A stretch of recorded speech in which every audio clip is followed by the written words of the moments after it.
Hello friends, welcome to SSC coaching centre. दोस्तों, आज की वीडियो में रीजनिंग के क्वेश्चन लेकर के आया हूं और सभी प्रश्न परीक्षाओं में पूछे गए। इस प्रश्न की बात करूं तो सी सेट 2012 में पूछा गया सवाल है।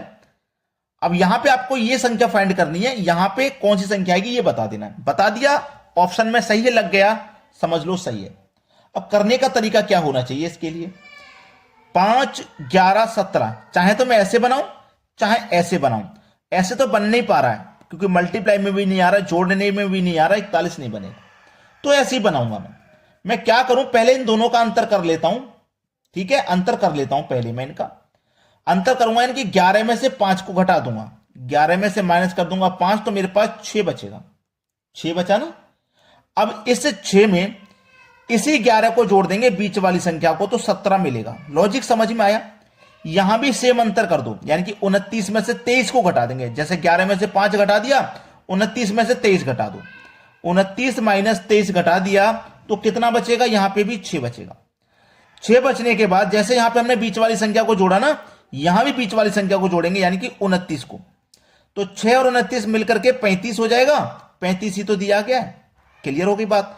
सेम लॉजिक, इन दोनों का अंतर करना है और उसमें हमें क्या कर देना है, इस बीच वाली संख्या को ही जोड़ के 53 आ जाए।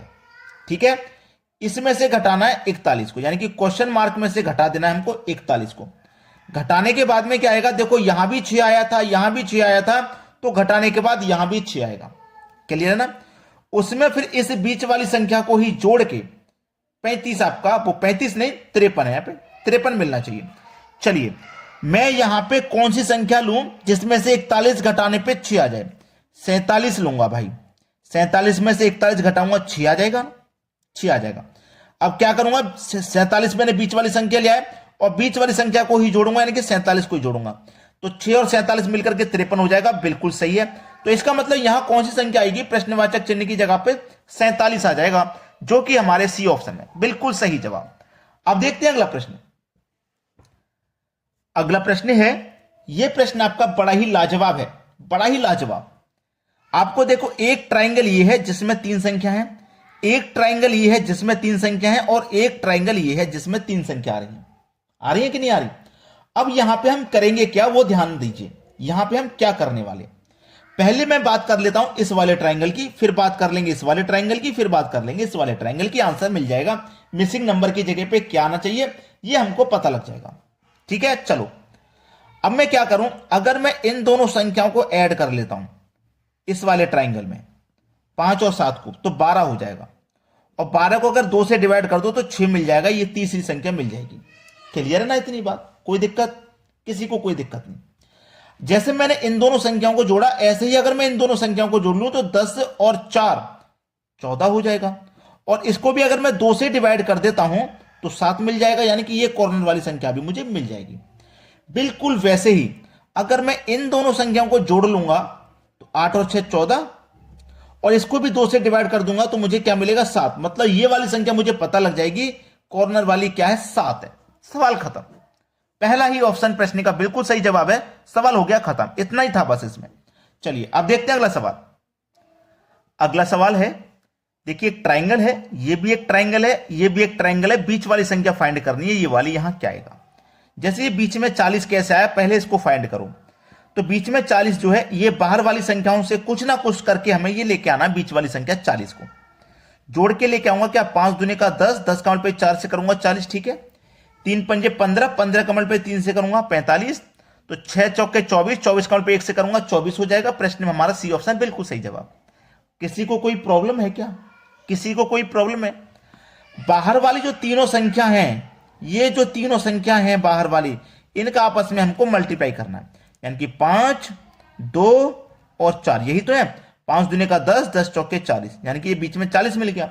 ऐसे यहां करो, 5 3 3 3 5 3, यही तो है। 3 5 3, 3 पंजे 15, 15 त्रिका 45, 45 मिल गया। 4 6 1, 4 6 1, 4 6 24, 24 का मल्टीप्लाई 1 से करो तो 24 ही रहेगा। सवाल खत्म। सी ऑप्शन में दिया गया आपका आंसर। अब देखते हैं अगला सवाल। अगला प्रश्न है, यहां पे भी आपको ट्राइंगल दिखाई देंगे, 1 2 3, और ट्राइंगल के अंदर 3 3 ट्राइंगल है। हर बड़े ट्राइंगल के अंदर 3 छोटे छोटे ट्राइंगल है। और ये रहा मिसिंग नंबर। यहां क्या आएगा ये पूछा जा रहा है। चलिए लगाइए लॉजिक, क्या हो सकता है। यहां पर मुझे जो लॉजिक नजर आ रहा है ना, मैं आपको सीधा सीधा बता देता हूं कि 10 और 18 का अगर मैं अंतर कर दूं तो कितना आएगा 8। तो ये 8 ही तो दिया गया है, समझ लेना। अगर इस 10 का इस 4 का अंतर कर दूं तो कितना आएगा 6 ही दिया गया। इस 18 का मैं अंतर कर दूं तो कितना आएगा 14 ही तो दिया गया। सबकी समझ में लॉजिक आ गया ना। ठीक है, अब कर दो भाई, दोनों का अंतर 14 का और 22 का अंतर 8 होता है, 8 मिल गया। 14 और 8 का अंतर 6 होता है, 6 मिल गया। 22 8 का अंतर 14 होता है, 14 मिल गया। सेम लॉजिक है, करते चले जाओ। अंतर कर दो 11 और 15 का अंतर, यानी कि 15 में से 11 घटा देंगे 4 आएगा। 11 में से 5 घटा दो भाई, 11 में से आप करोगे 5 घटा दोगे 6 आ जाएगा। अब 15 में से 5 घटा दो तो 10 आ जाएगा। सवाल खत्म है। इतना ही था बस इस सवाल में, ज्यादा मुश्किल प्रश्न बिल्कुल भी नहीं है। चलिए अब देखते हैं अगला प्रश्न। अगला सवाल है, सवाल में आपके पास आकृति कुछ अलग है, शायद आपने इस तरीके की आकृति का सवाल ना देखा हो। यह रहा मिसिंग नंबर, यहां कौन सी संख्या आएगी वो आपको बता देना है।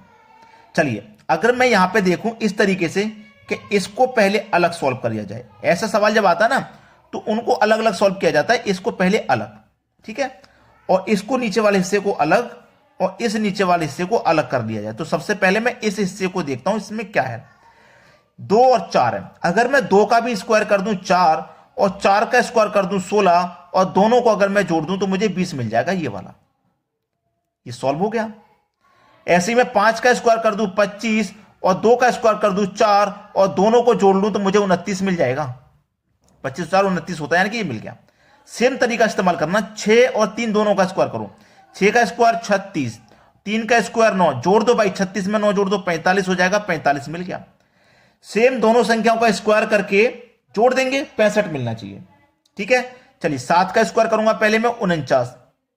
ठीक है, यहां कौन सी संख्या का स्क्वायर करके जोड़ूं, कौन सी संख्या को जोड़ूं कि मुझे 65 मिल जाए।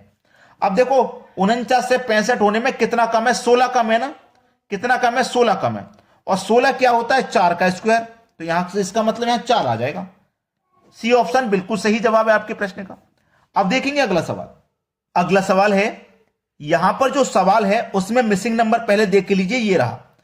अब ये सवाल मैं चाहता तो आपको कराना, लेकिन अब मैं आपको ये दूंगा प्रैक्टिस के लिए, जिससे कि आप आसानी से समझ जाएं कि आपको करना क्या रहता है इन प्रश्नों में। प्रैक्टिस के लिए जब एक सवाल मिलता है तो आप उसके लिए करने के लिए दिमाग चलाओगे, किसी से पूछोगे भी कि भाई इस तरीके का आंसर कैसे होगा, जब भी तो दिमाग खुलेगा। मैं आपको बता देता हूं, आप कॉपी बंद करके रख देते हो, दिमाग आपने चलाया ही नहीं। ठीक है, तो आपको यह वीडियो अधिक से अधिक तो शेयर करना है और लाइक करने के लिए पूरी ताकत लगा दो भाई, बटन वाले लाइक वाले बटन को दबा दो। ठीक है दोस्तों, आज की वीडियो में इतना ही। वीडियो देखने के लिए आपका बहुत बहुत धन्यवाद।